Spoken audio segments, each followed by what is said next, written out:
Imaginez un peu, ou peut-être même l'avez-vous déjà vécu, que vous sortiez d'un entretien annuel, vous venez d'apprendre votre augmentation, et en sortant, vous croisez un collègue, et donc vous comparez votre rémunération à la sienne. Et là, quelque chose ne fait pas réellement sens. Vous vous demandez alors pourquoi lui gagne plus que moi, à niveau d'expérience égal.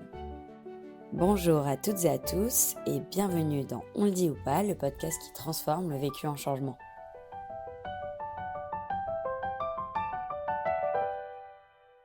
Aujourd'hui, je suis ravie de vous retrouver pour un nouvel épisode, un épisode qui va être un peu particulier parce qu'on va aborder un sujet à la fois très actuel, très sensible, mais profondément challengeant pour les entreprises. Il s'agit de la transparence des rémunérations.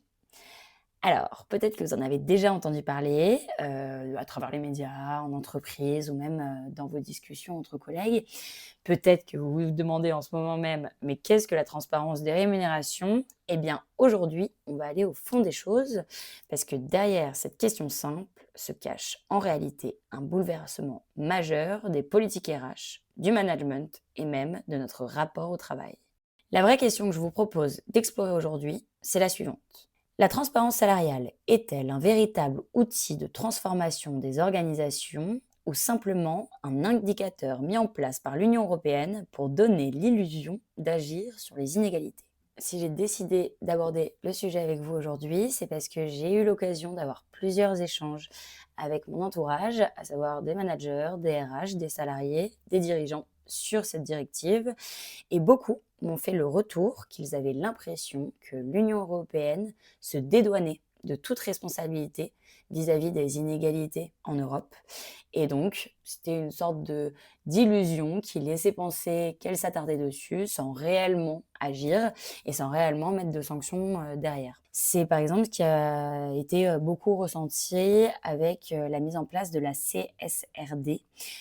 Pour rappel, la CSRD, c'est une directive européenne qui impose depuis 2023 en France aux entreprises d'être transparentes sur leurs impacts environnementaux, sociaux et de gouvernance. Alors sur le papier, c'est un levier de transformation. Dans la réalité, on a pu voir que c'est encore perçu comme du reporting par les entreprises, car les sanctions sont encore très faibles et les critères trop flous. Le but de ce podcast, pour vous, managers, RH, salariés, dirigeants, c'est que vous puissiez vous reconnaître et reconnaître votre rôle au sein de l'entreprise vis-à-vis de cette directive et surtout que vous puissiez comprendre pour chacun quels peuvent être les bénéfices de cette transformation pour l'organisation. Avant de rentrer dans le débat, il faut poser les bases. La transparence salariale, concrètement, c'est le fait de rendre visibles des éléments qui, historiquement, étaient cachés par les entreprises. Ça peut être par exemple les fourchettes de salaire, les politiques de rémunération et parfois même les salaires individuels. Et ça, c'est vraiment une révolution. Parce que pendant très longtemps, et particulièrement en France, le salaire, c'est un sujet qui est tabou. On ne demande pas vraiment à quelqu'un combien il gagne, c'est mal vu. On compare, mais de manière un peu floue. Et surtout, l'entreprise, elle n'est pas obligée de le communiquer. Alors, on va être honnête, les salariés, ils n'attendent pas la transparence officielle pour comparer, ils échangent déjà entre eux et interrogent directement leur manager. C'est particulièrement visible, par exemple, lorsque il y a des périodes de versement de bonus, notamment au sein des sociétés de conseil. À ce moment-là, le manager, il doit parfois élaborer une véritable stratégie jusqu'à organiser l'ordre des entretiens de ses équipes pour limiter les tensions au sein de l'équipe liées aux échanges qu'il peut y avoir après. Mais malgré ces précautions, la réalité, elle le rattrape vite, le manager. À peine sorti de l'entretien, les salariés, ils vont comparer spontanément leur montant avec leurs collègues. Et tout ça, ça va soulever des questions, potentiellement du conflit. La différence, c'est que cette directive, elle peut inciter les organisations qui en saisissent réellement les enjeux à structurer en amont une politique de rémunération claire et cohérente. Un cadre qui est posé ainsi, il va devenir bénéfique pour l'entreprise, tout en évitant aux managers de perdre du temps à gérer stratégiquement l'ordre des annonces pour limiter les tensions en aval. Car oui, le salaire est à la fois un outil économique, mais il est aussi et surtout un marqueur social qui est extrêmement fort. Donc, une fois tout ça posé, on peut comprendre que rendre tout ça visible, c'est pas juste une évolution technique. C'est en réalité une rupture culturelle. Et cette rupture, aujourd'hui, elle est accélérée par un cadre légal très clair. la directive européenne sur la transparence salariale, adoptée en 2023 et qui va être transposée en droit français d'ici juin 2026. Les obligations, elles sont concrètes. Afficher les salaires dans les offres d'emploi, expliquer les critères de rémunération, publier les écarts de salaire, notamment entre les femmes et les hommes, et même, dans certains cas, corriger les écarts qui vont être injustifiés. Donc là, on voit bien, on n'est plus dans une option. On est dans une transformation qui est imposée aux entreprises par l'Union européenne. Car le principal moteur de la transparence salariale, ça reste la conformité légale. Pour titiller un petit peu votre attention avant qu'on rentre un petit peu plus en détail au sein de ce podcast, faut savoir que ce qui est très intéressant, c'est qu'en fait les entreprises, elles voient bien les bénéfices au-delà d'un simple gain de productivité pour cette directive. Plus d'une entreprise sur deux en Europe, soit 56% exactement, estime que ça améliore l'engagement de leurs collaborateurs d'être transparents sur les salaires. Et presque autant, soit 55%, y voient un levier pour rester compétitifs sur le marché. Mais en réalité, il y a un véritable gouffre entre le savoir et être prêt. D'ailleurs, moins d'une entreprise européenne sur deux se dit réellement prête à franchir le pas. On est à 49%, donc même pas la moitié. Et la France, elle fait encore moins bien. On tombe à 36%, un tiers des entreprises françaises. Ça veut dire que 2 entreprises sur 3 en France savent que c'est important, mais admettent qu'elles ne sont pas prêtes. C'est quand même un chiffre qui peut interpeller. Et donc là, on se demande, mais alors pourquoi la transparence salariale, elle crée autant de débats si elle est tant bénéfique pour l'entreprise? Eh bien parce qu'elle agit comme un révélateur. Donc avant, les inégalités existaient, les incohérences, elles existaient, les injustices aussi existaient, mais elles étaient invisibles. Aujourd'hui, tout devient visible. Et en fait, ça change tout. Parce que dès que vous allez voir un écart, vous allez vous poser la question, est-ce que c'est juste? Et cette question, elle est hyper puissante. Elle va remettre en cause les décisions managériales, les pratiques RH de l'entreprise, les logiques historiques de l'entreprise, et même parfois la légitimité de l'entreprise. On passe donc d'une situation de paix sociale relative fondée sur l'ignorance à une situation de tension fondée sur la connaissance.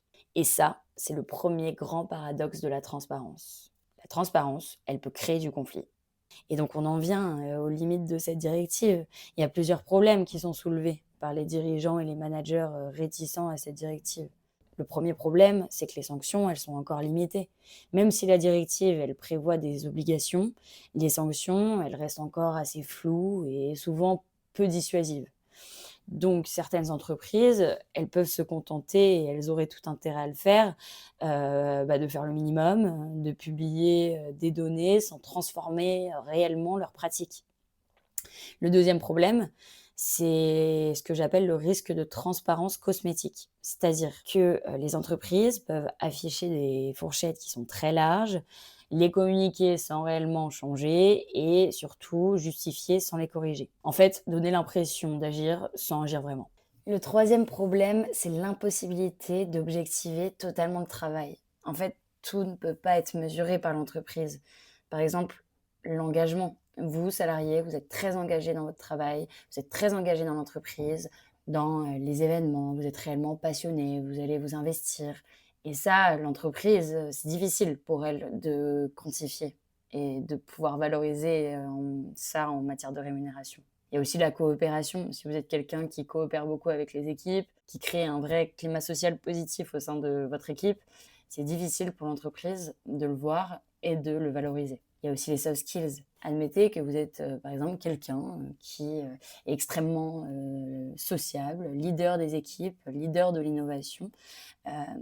Ça, c'est des soft skills qui sont très importants pour les entreprises, très importants au sein d'une équipe. Pour autant, c'est très difficile d'établir des critères de rémunération là-dessus. Donc même avec des critères, il y aura toujours une part de subjectivité et ça peut générer des frustrations, des incompréhensions et aussi des tensions. Le quatrième problème, c'est justement le risque des tensions internes.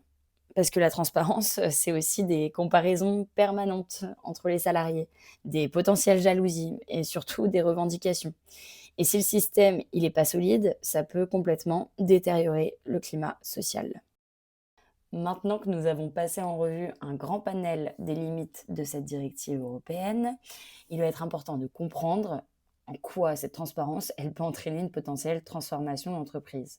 Mais surtout que cette transformation, elle peut lui être bénéfique. Tout va dépendre de la manière dont elle est mise en œuvre.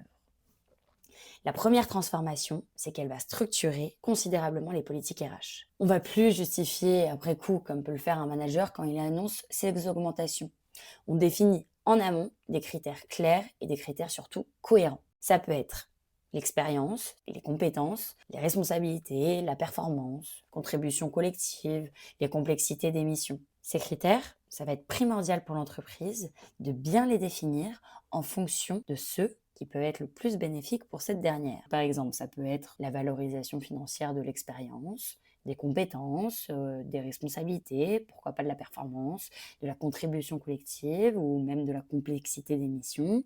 Donc l'entreprise, il va falloir qu'elle soit intelligente sur la politique de rémunération, à savoir quels critères elle va valoriser pour que cela soit le plus bénéfique pour elle. Ces critères, une fois qu'ils seront définis en amont et visibles par les salariés, ça va permettre à chaque salarié de se concentrer sur ces derniers. Par exemple, prenons une situation assez concrète. L'entreprise est une société de conseil. Elle a donc besoin que ses salariés soient le plus performants possible rapidement et qu'ils prennent en responsabilité. Elle va donc décider de valoriser la rémunération des personnes qui ont le plus de responsabilités et qui vont être les plus performants. Vous, salariés, en arrivant dans cette entreprise, vous êtes au courant que cette derrière ne va pas valoriser votre niveau d'expérience, ni potentiellement votre ancienneté dans l'entreprise, mais plutôt les responsabilités que vous allez prendre petit à petit et la performance de vos activités. Vous allez donc savoir que le plus important est de se baser sur ces critères-là, plutôt que sur l'ancienneté ou sur l'expérience. Vous allez donc également être plus apte à comprendre pourquoi vous avez à tel moment été mieux payé que votre voisin ou pourquoi vous avez été augmenté de telle somme. La deuxième transformation, c'est l'évolution du rôle de manager. Parce que le manager, il est un acteur clé de cette transformation. C'est lui qui va expliquer aux équipes cette politique de rémunération et leur expliquer du coup de potentiels écarts. C'est lui qui va la traduire pour que chacun puisse les comprendre. C'est lui qui va donner du sens à cette politique et c'est lui qui va engager ses équipes dans ce changement-là. La troisième transformation, c'est le renforcement du dialogue social. Les salariés, ils deviennent acteurs de leur rémunération finalement. Ils vont poser des questions, ils vont mieux comprendre les règles de rémunération et surtout, ils vont aligner leurs attentes vis-à-vis de cette politique-là. C'est sûr que si vous êtes salarié et que vous comprenez quelle est la politique de rémunération de votre entreprise, vous allez être moins sujet à poser des questions et être plus sujet à vous investir dans cette politique-là. Finalement, la quatrième transformation, c'est la justice organisationnelle. La justice organisationnelle, elle a été largement développée par John Stacey Adams et elle met en évidence que les salariés ne cherchent pas l'égalité parfaite. En réalité, ils cherchent la justice. Et en fait, quand les règles sont claires, les salariés, ils vont être plus motivés, ils vont être plus engagés et surtout, ils vont être plus fidèles à l'organisation. Alors la conclusion, c'est la transparence salariale. Est-ce que c'est un outil de transformation ou c'est simplement une illusion donnée par l'Union européenne pour se dédouaner des inégalités en Europe ? Eh bien, les deux possibilités sont cohérentes. Tout va dépendre de la manière dont les organisations s'en emparent. Parce que oui, en réalité, les entreprises peuvent fermer les yeux sur cette directive ou alors sortir et mettre en évidence des chiffres sans réellement changer leurs pratiques. Mais en réalité, une entreprise qui comprend cette directive, qui est capable de l'appréhender, qui est capable d'en faire une transformation positive, ce sera une entreprise qui aura une réelle longueur d'avance sur les autres entreprises. Parce que finalement, une entreprise qui réfléchit sa politique de rémunération et qui la rend transparente, parce qu'elle en est fière et qu'elle a envie que ses salariés s'attardent sur tel ou tel critère, c'est une entreprise qui se verra bien plus performante. Je vous remercie d'avoir écouté ce podcast portant sur la transparence des rémunérations. J'espère que cela vous permettra peut-être de mieux implanter cette directive dans votre entreprise en tant que salarié ou en tant que manager. Je fais également plusieurs podcasts accompagnés d'invités portant toujours sur des problématiques du management au sein des entreprises. Si vous avez une expérience à partager, n'hésitez pas dans ce cas-là à me contacter à l'adresse email onditoupas@gmail.com. Et en attendant, je vous souhaite une bonne journée ou une bonne soirée. C'était On dit ou pas, le podcast qui transforme le vécu en changement.